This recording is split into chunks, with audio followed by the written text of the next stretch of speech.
샬롬, 새벽 예배 오신 여러분 주님 이름으로 환영합니다. 찬송가 338장 내 주를 가까이 하게 함은 찬양하겠습니다. 338장입니다.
베드로전서 3장 13절에서 22절 말씀입니다. 베드로전서 3장 13절에서 22절까지입니다. 베드로전서 3장 13절에서 22절 말씀 우리 한 절씩 교독하겠습니다. 또 너희가 열심으로 선을 행하면 누가 너희를 해하리요?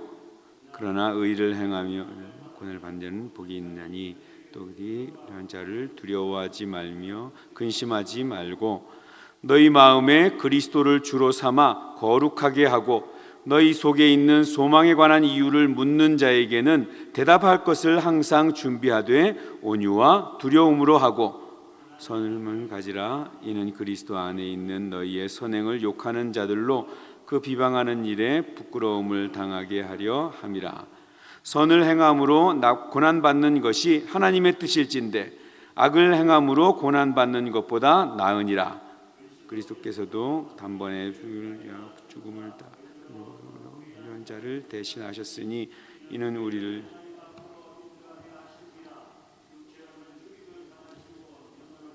힘을 받으셨으니 그가 또한 영으로 가서 옥에 있는 영들에게 선포하시니라. 그는 전에 방주를 수레실 때에 복종하지 아니하던 자들이라. 광주에서 물로 구원을 받은 자가 몇 분이니 겨우 8명이라. 물은 예수 그리스도께서 부활하심으로 말미암아 이제 너희를 구원하는 편이 곧 세례라. 이는 육체의 더러운 것을 제하여 버림이 아니요 하나님을 향한 선한 양심의 간군이라. 할렐루야. 그들에게 복종하니라. 아멘. 오늘은 성도의 선행 그리스도께서도라는 제목으로 같이 말씀을 나누겠습니다. 교회가 세상에서 부당한 비난을 당할 때에 이 베드로가 내린 처방은 성도의 선행이었습니다. 2장 12절에 너희가 이방인 중에 행실을 선하게 가져 너희를 악행한다고 비방하는 자들로 너희 선한 일을 보고 오시는 날에 하나님께 영광을 돌리게 하려 함이라 라는 말씀이라고 어제 나누었죠. 자, 그 다음에 이 13절부터 3장 8절까지 선행의 구체적인 내용들을 살펴보았습니다. 성경은 누구보다 편하게 살 수 있음에도 불구하고 하나님과 다른 사람을 위해서 고난당하는 사람들, 얼마든지 쉽게 살 수 있지만 부르심을 쫓아 쉬운 길이 아니라 좁고 어려운 길 가는 그러한 사람들, 선을 행하다가 부당한 억울한 일을 겪는 사람들, 그러면서도 악을 악으로 갚지 않고 욕을 욕으로 저항하지 않고 도리어 복을 비는 사람들이야말로 진짜 복을 받은 사람들이라고 가르치고 있습니다.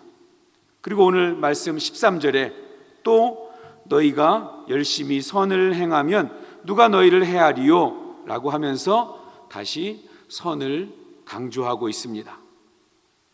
13절에 또라고 시작하는 것은 12절에 우리 주의 눈은 의인을 향하시고 그의 귀는 악인의 간구를 기울이신다라는 이 말씀하고 이어지기 때문입니다. 그렇습니다. 성도는 적극적으로 선을 행해야 합니다.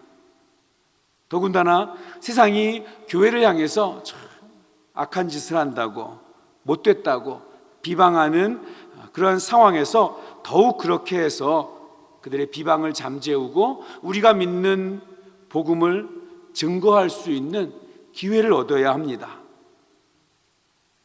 사람들은 교회를 알리기 위해서 광화문에 모여서 시위를 해야 된다고, 교회의 영향력을 사람들이, 교회가 이렇게 힘이 있고 이렇게 많은 사람들이 모일 수 있다는 것을 사람들에게 보여줘야 된다고 그렇게 이야기를 하기도 합니다. 그런데 성경은 그렇게 교회가 힘 있는 것을 보여줘야 된다고 이야기하지 않고 교회 성경의 처방은 성도의 선행입니다.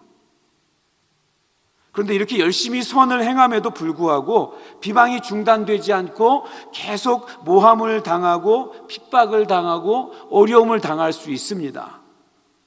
17절입니다. 선을 행함으로 고난받는 것이 하나님의 뜻일진데 악을 행함으로 고난받는 것보다 나으니라. 쉬운 고난이 없습니다. 의로운 고난을 받아도 그거 힘듭니다. 오히려 더 힘들겠죠. 그런데 이 고난이 복이 있는 것은 그것이 하나님의 뜻대로 행하는 것이기 때문에 그렇습니다. 초대교회 때는 이 억울함 푸는 것이 300년이 걸렸습니다. 300년이 지나서 콘스탄티누스 황제가 기독교가 그런 것이 아니더라, 로마인들은 기독교를 믿어도 된다라고 공인하는 데까지 예수님이 돌아가시고 300년 정도가 걸렸습니다. 모든 고난이 물론 하나님의 뜻이 있지만 특별히 의로운 고난에는 더 특별한 의미가 있습니다. 그러나 악인이 당하는 고난은 성격이 다릅니다. 그들이 겪는 고난은 결국 하나님의 심판을 의미합니다. 성도의 고난은 하나님께서 헤아려 주시고 기억하시지만 악인의 고난은 하나님의 심판입니다. 사랑하는 여러분, 우리가 예수를 믿는 것 때문에 의로운 고난을 참고 견디면 결국 하나님의 뜻이 이루어지는데, 우리를 비방하는 자들, 결국 자신이 교회를 비방한 것에 대해서 부끄러움을 느끼고, 또 우리가 도대체 예수 믿는 사람들이 그게 고난 중에서도 소망을 가지는 이유가 무엇입니까? 라고 묻게 된다는 것입니다. 15절입니다. 너희 마음에 그리스도를 주로 삼아 거룩하게 하고 너희 속에 있는 소망에 관한 이유를 묻는 자에게는 대답할 것을 항상 예비하되 온유와 두려움으로 하고. 그럼 복음이 가장 왕성하게 전파된 때가 언제입니까? 불신자가 이 성도의 삶에 대해서 매력을 느끼고 호기심을 느끼는 때가 언제입니까? 형통할 때가 아닙니다. 오히려 고난 중에 있을 때입니다.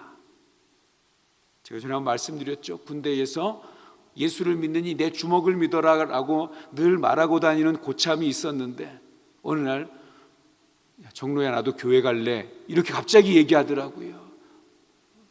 우리 교회 이 병원에, 제가 이제 병원에서 근무했거든요.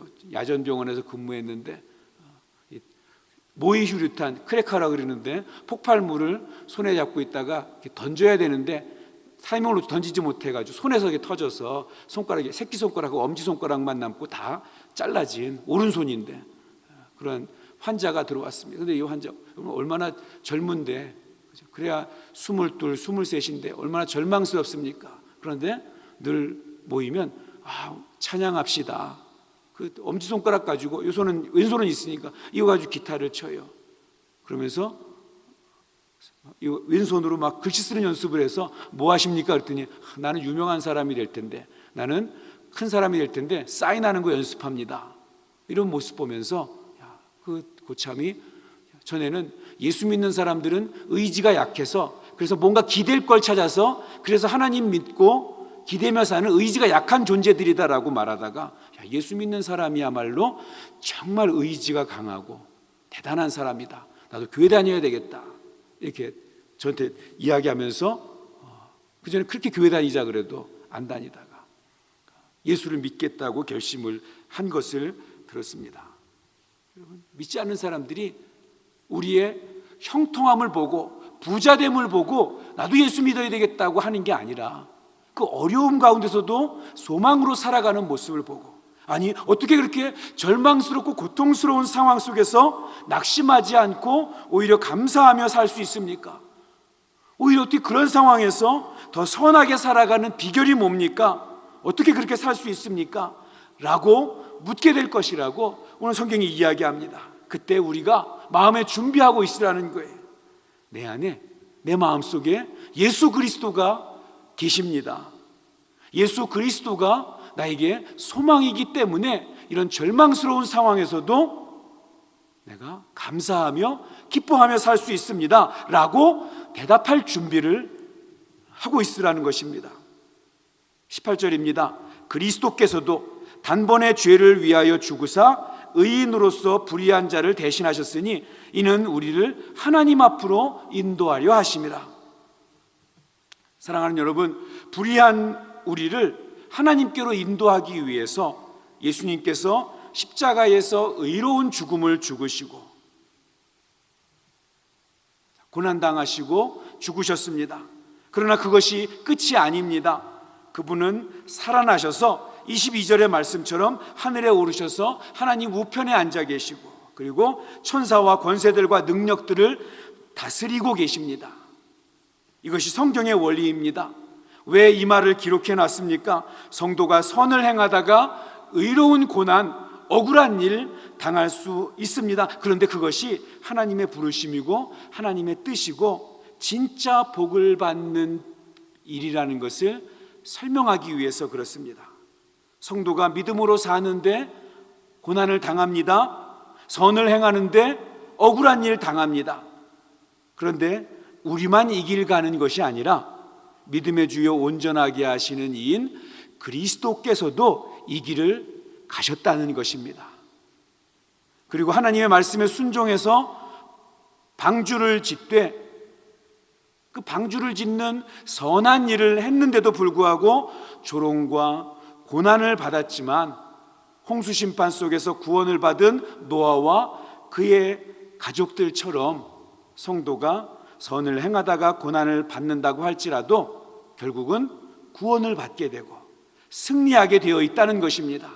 잠시 조롱받더라도 잠시 고난을 당하더라도 성도의 길은 승리의 길입니다. 이 길에 현재는 고난이 있지만 여호와의 선하심을 맛보고 복을 누리게 되고 이 길의 마지막에는 그리스도의 승리처럼 하늘의 영광과 승리가 보장되어 있습니다. 이 승리의 영광을 소망하면서 선을 행하다가 고난을 당해도 악을 악으로 갚지 말고 도리어 복을 빌어주면서 우리 속에 있는 소망의 이유를 묻는 자들에게 대답할 것을 준비하는 저와 여러분이 되기를 주님의 이름으로 축복합니다. 기도하겠습니다. 하나님 아버지, 의를 위하여 고난을 받고 선을 행함으로 고난을 받는 것이 참 어렵습니다. 화가 먼저 차올라서 악을 악으로 욕을 욕으로 갚고 싶은 마음이 앞서는 연약한 인생이 우리들임을 고백합니다. 하나님, 오늘도 우리가 마음의 감정 따라서 지나간 옛사람의 방식을 따라서 살지 않게 하시고 마음에 그리스도를 모시고 예수를 따라 의를 행하며 또 그렇기 때문에 받는 고난을 복으로 여기며 그리스도인으로서 우리 고난을 또 억울함을 또 수용할 수 있는 또 받아들일 수 있는 그러한 성도의 모습 될 수 있도록 인도하여 주시옵소서.